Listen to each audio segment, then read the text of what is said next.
आज का जो टॉपिक है वो उस क्वेश्चन से रिलेटेड है जो बहुत से स्टूडेंट्स के जहन में आता है जब वो अपनी स्टडी जर्मनी में प्लान कर रहे होते हैं। और वो क्वेश्चन ये है कि अगर हम जर्मनी में स्टडी करना चाहते हैं तो क्या हमें बैचलर्स स्टडी के लिए जर्मनी आना चाहिए या मास्टर्स स्टडी के लिए जर्मनी आना चाहिए। तो सबसे पहले तो मैं आपको ये बता दूं कि इसका कोई डेफिनेट आंसर नहीं है कि भाई आप बैचलर स्टडी के लिए जर्मनी आ जाओ वही बेस्ट होता है या आप मास्टर स्टडी के लिए जर्मनी आ जाओ वही बेस्ट होता है। इट डिपेंड्स अपॉन यू कि आपकी क्या कंडीशन है और क्या सिचुएशन है। तो बेहतर ये होता है कि इन दोनों के पॉजिटिव्स और नेगेटिव्स आपके सामने रख दिए जाएं कि भाई अगर आप बैचलर स्टडी के लिए आते हो तो आपके साथ ये फायदे हो सकते हैं और ये मुश्किलात उठानी पड़ सकती हैं, और अगर आप मास्टर स्टडी के लिए जर्मनी आते हो तो आपको ये फायदे हो सकते हैं और ये मुश्किलात उठानी पड़ सकती हैं। अब सबसे पहले आ जाते हैं हम बैचलर स्टडी के लिए। तो बैचलर स्टडी के लिए जब आप जर्मनी आते हो तो ऑब्वियसली आपने क्योंकि एफएससी किया हुआ होता है तो आपके पास इतना एक्सपीरियंस नहीं होगा, और बहुत से लोगों के पास तो बिल्कुल ही एक्सपीरियंस नहीं होता क्योंकि आप एफएससी से अभी अभी फारिग हुए होते हो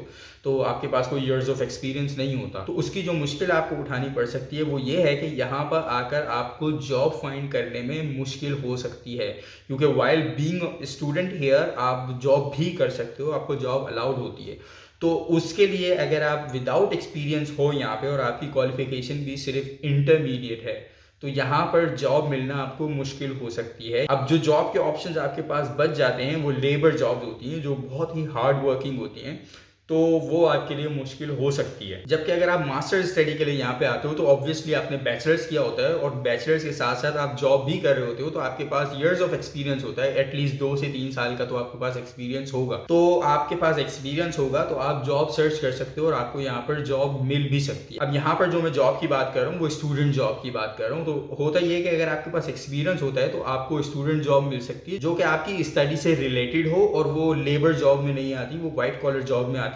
like office job 9 to 5 PM। तो एक लेबर जॉब करना 9 to 5 PM और एक ऑफिस जॉब करना 9 to 5 PM, उसमें ज़मीन आसमान का फ़र्क है, क्योंकि वो फिजिकली डिमांडिंग बहुत ज़्यादा होती हैं जो लेबर जॉब्स होती हैं, और जो ऑफिस जॉब्स होती हैं वो फिजिकली डिमांडिंग बिल्कुल भी नहीं होती, उसमें सिर्फ आपको अपना दिमाग लगाना पड़ता है। तो एक प्लस और नेगेटिव पॉइंट तो यही आ गया आपके मास्टर्स स्टडी के लिए और बैचलर्स स्टडी के लिए। सेकेंडली, अगर आप बैचलर्स स्टडी के लिए अगर आप आना चाहते हो तो ऑब्वियसली आप इतना मेच्योर भी नहीं होगे जितना मेच्योर एक बैचलर्स किया हुआ बच्चा होता है। तो आपके पास ना इतना एक्सपीरियंस होगा ना आपके पास इतनी मेच्योरिटी होगी। ऑब्वियसली जब आप जर्मनी आते हो तो आपने अकेले नहीं रहना होता, आपने बहुत से लोगों से डील करना पड़ता है, तरह तरह की कंडीशंस होती हैं, तरह तरह की सिचुएशंस होती हैं, तरह तरह के हालात आपने फेस करने होते हैं। तो ऑब्वियसली आपके पास वो मेच्योरिटी लेवल नहीं होगा जो एक बैचलर्स किए हुए बच्चे के पास होता है। लेकिन दूसरी तरफ अगर आप बैचलर्स स्टडी के लिए यहाँ पे आते हो तो उसका फायदा ये होता है कि यहाँ पे स्टूडेंट कलीग होता है 1 साल का, तो उस स्टूडेंट कलीग में आपकी जर्मन लैंग्वेज बहुत स्ट्रांग हो जाती है, तो आप जर्मन लैंग्वेज बहुत एफिशिएंटली बोलते हो और बहुत प्रोफिशिएंसी के साथ बोलते हो। तो एक ये बहुत बड़ा फायदा होता है। और सेकेंडली, अगर आप बैचलर्स यहाँ करते हो और मास्टर्स भी यहाँ करते हो तो ऑब्वियसली आपको 4 से 5 साल लग जाते हैं। तो जब आप जॉब फील्ड में जाने लगते हो तो आप वेल इंटीग्रेटेड होते हो, आपकी जर्मन भी बहुत ज्यादा अच्छी होती है, आप इनके कल्चर से भी बहुत अच्छी तरह वाकिफ होते हो as compare to the student जो यहाँ पर मास्टर्स के लिए आया, उसने मास्टर्स किया मतलब उसने सिर्फ यहाँ 2-3 साल लगाए, जबकि आपने यहाँ पर 4-5 या 6 साल लगाए हुए होते हैं। तो ऑब्वियसली आप उससे बहुत बेहतर इंटीग्रेटेड होते हो जर्मन कल्चर में, इनकी सकाफत से, इनकी जबान आपको बहुत अच्छी तरह आती होगी as compare to the student जो यहाँ पर सिर्फ मास्टर्स के लिए आया था और उसने 2-3 साल में मास्टर्स किया है। एक और नेगेटिव आई थिंक बैचलर्स में आने का ये होता है कि क्योंकि आपने एफएससी किया होता है और एफएससी के साथ आपने लेट्स से जॉब नहीं की होती तो आपके पास एक तो एक्सपीरियंस भी नहीं होता, उसके साथ साथ आपके पास फाइनेंसेस भी होने के बहुत कम चांसेस होते हैं, क्योंकि जब आपने जॉब ही नहीं की तो आप सेविंग्स कैसे कर सकोगे। तो मे बी पॉसिबल आपको डिपेंड करना पड़े अपने पेरेंट्स के ऊपर या सिबलिंग्स के ऊपर या किसी और रिलेटिव के ऊपर कि वो आपका ब्लॉक अकाउंट खुलवा कर दें, और फिर जब आप यहाँ पर आ जाओ तो शायद कुछ महीनों के लिए आपका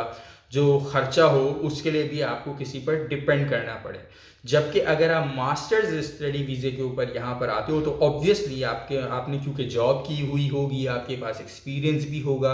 तो आपके पास सेविंग्स भी होंगी और फाइनेंसेस भी होंगी। तो बहुत से स्टूडेंट्स जो होते हैं वो जब मास्टर्स स्टडी के लिए जर्मनी आते हैं तो आई थिंक मेजॉरिटी जो उनमें से होती है वो अपनी स्टडीज़ खुद फाइनेंस करते हैं, क्योंकि वो इस काबिल होते हैं, इतनी सेविंग्स कर चुके होते हैं अपने जॉब पीरियड के अंदर कि उनको किसी और पर रिलाय नहीं करना पड़ता और वो फाइनेंशियली इंडिपेंडेंट होते हैं। तो ना उनको सिबलिंग्स से पूछना पड़ता है, ना उन पर डिपेंड करना पड़ता है, ना अपने पेरेंट्स पर डिपेंड करना पड़ता है, ना किसी और पर बर्डन डालना पड़ता है। तो एक नेगेटिव पॉइंट बैचलर्स स्टडी पर आने के लिए ये हो सकता है कि आप फाइनेंशियली इंडिपेंडेंट नहीं होगे और आप रिलाई कर रहे होगे पेरेंट्स के ऊपर, फैमिली पर बर्डन डाल रहे होगे कि भाई मुझे जर्मनी जाना है। अच्छा, उसके बाद जो पॉइंट आ जाता है, ऑब्वियसली चाहे आप यहाँ पर बैचलर्स स्टडी वीज़ा पर आए हो या आप मास्टर्स स्टडी वीज़ा पर आए हो, चाहे आप फाइनेंशियली डिपेंडेंट हो किसी पर या फाइनेंशियली इंडिपेंडेंट हो, बजटिंग तो आपने करनी होगी कि आपने कितना पैसा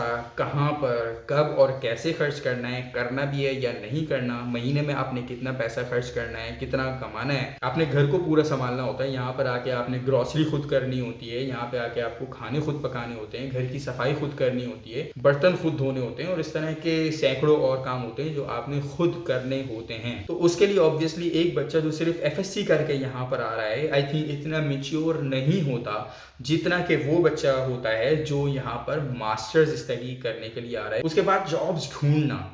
अगर आप बैचलर वीज़े पर यहाँ पर आते हो तो अगेन आपने एफएससी किया हुआ है, आपने जॉब्स नहीं की हुई, जॉब्स ढूंढी भी नहीं है, सीवी बहुत से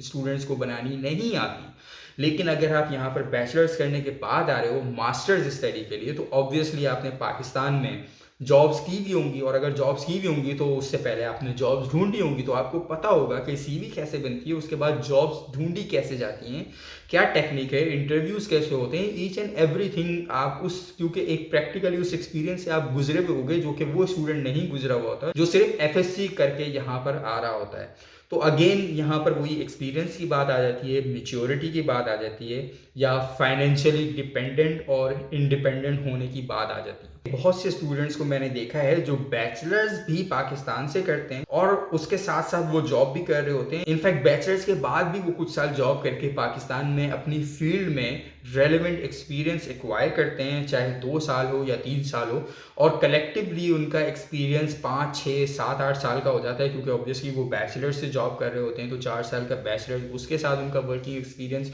और 2-3 साल अगर वो और जॉब करते हैं तो उनका टोटल 6-7 साल का एक्सपीरियंस हो जाता है। उसके बाद वो मास्टर्स के लिए अप्लाई करते हैं जर्मनी में, और जब वो जर्मनी में मास्टर्स के लिए आ जाते हैं और जब वो यहाँ पर जॉब्स अप्लाई कर रहे होते हैं, चाहे वो इंटर्नशिप हो, स्टूडेंट जॉब हो या पार्ट टाइम जॉब हो, तो वो उनको मिलने में बहुत आसानी होती है, क्योंकि अगर आप 6-7 साल के एक्सपीरियंस के साथ जॉब अप्लाई कर रहे हो तो उनको और क्या चाहिए, क्योंकि आपके पास सारी रेलेवेंट रिक्वायर्ड स्किल्स हैं, एक्सपीरियंसेस हैं। तो as compare to bachelor student जो कि सिर्फ एफएससी करके यहाँ पर आया हुआ है विद नो एक्सपीरियंस,